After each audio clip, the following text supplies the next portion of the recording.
At a party, my wife introduced me to Ryan, saying, "This is Ryan. He works with me." But as I looked into his eyes, it hit me. I wasn't looking into his eyes at all.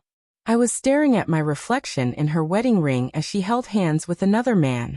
What I learned that night destroyed more than just my marriage. It shattered everything I thought I knew about her. The lies were so deep, so intricate, that I questioned the very essence of the woman I had been with for 8 years. Before I dive into how my life fell apart in one night, make sure you hit that subscribe button and turn on notifications. You won't want to miss any part of this story, especially the twist at the end. I'm David, and I always thought I had the perfect marriage.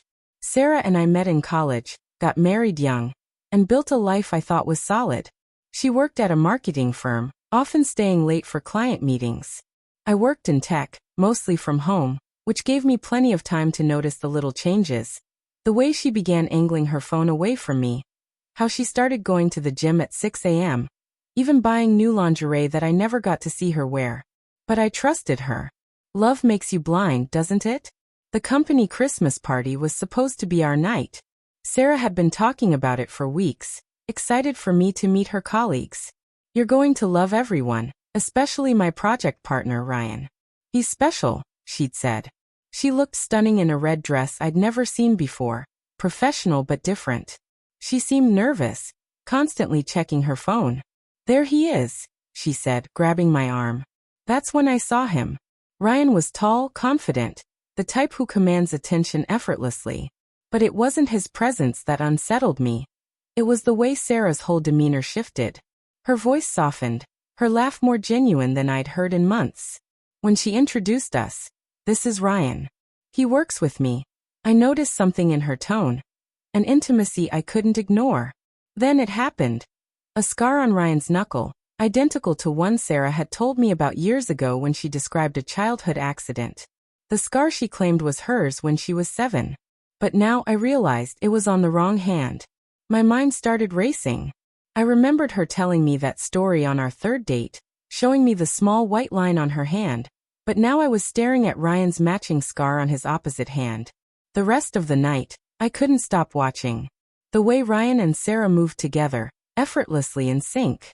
They never stood too close in public, but always seemed to end up in the same corner of the room. I noticed Sarah touching her anniversary necklace whenever Ryan looked at her. Then came the moment that broke me. Sarah was near the window talking to someone, and Ryan approached her from behind. Without a word, she reached out and took his hand, the same hand that wore my wedding ring.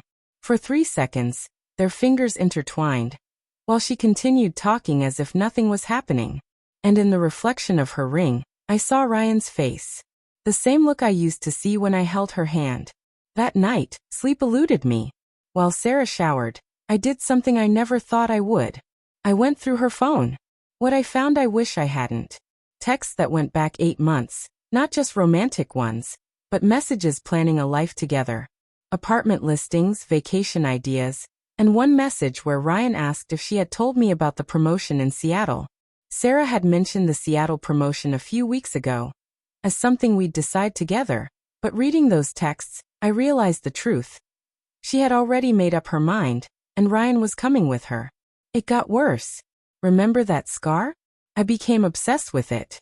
I dug into Sarah's past, the stories she had shared, the memories she said we'd made together. Slowly, it dawned on me. Sarah had been lying to me from the start. The childhood tales, the family stories, even her personal experiences, they weren't hers. They were Ryan's.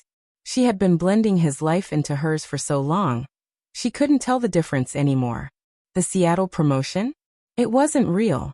It was their escape plan. They had been planning to disappear together, leaving me with a fake career opportunity story while they started fresh somewhere else. Then I found something that almost broke me. A draft email in her deleted folder, written 2 months earlier, but never sent. "David, by the time you read this, I'll be gone.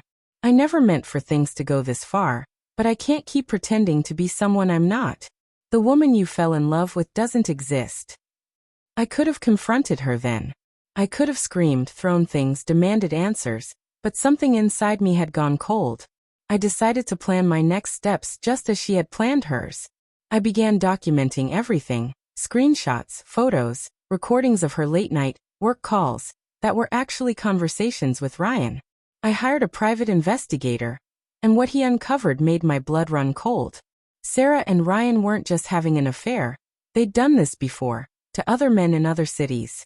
They'd been leaving a trail of broken hearts, and I was just the latest victim. Sarah wasn't just cheating on me. She was a professional heartbreaker. 1 week after the Christmas party, I confronted her. I laid everything on the dining room table. Photos, texts, the investigator's report. When Sarah came home, I was waiting. "How long have you been planning to destroy me?" I asked. She didn't deny it. She wasn't even surprised. She just looked at the evidence and said something that will haunt me forever. "I never meant to hurt you, David, but I stopped being myself so long ago that I forgot how to love anyone, including you." But then, as she stood there, confessing to everything, my phone buzzed. A text from an unknown number. "Check your email. You need to see this." The email had a video file, security footage from the hotel where the Christmas party was held. But it wasn't from that night. It was from 6 months earlier. There, in the same red dress, was Sarah at another company event. But she wasn't with Ryan. She was with another man. A man who looked remarkably like me. Sarah had a type, and Ryan was her next victim, just like I had been.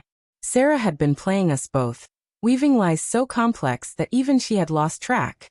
The woman I married, the woman I loved, didn't just steal hearts. She collected them. And somewhere out there, Ryan was probably having the same conversation I was having with her. Sarah left that night, and I haven't heard from her since. The last I heard, she was in Portland working for a nonprofit. Ryan, it turns out, filed for divorce the same week I did. Sometimes I wonder if Sarah even remembers who she is anymore beneath all the stolen stories. But I've learned something important. The eyes never lie. You just have to know where to look. If this story kept you on the edge of your seat, hit that like button and subscribe for more true stories. And remember, sometimes, the person you trust the most is the one you should trust the least. What would you have done in my shoes? Let me know in the comments.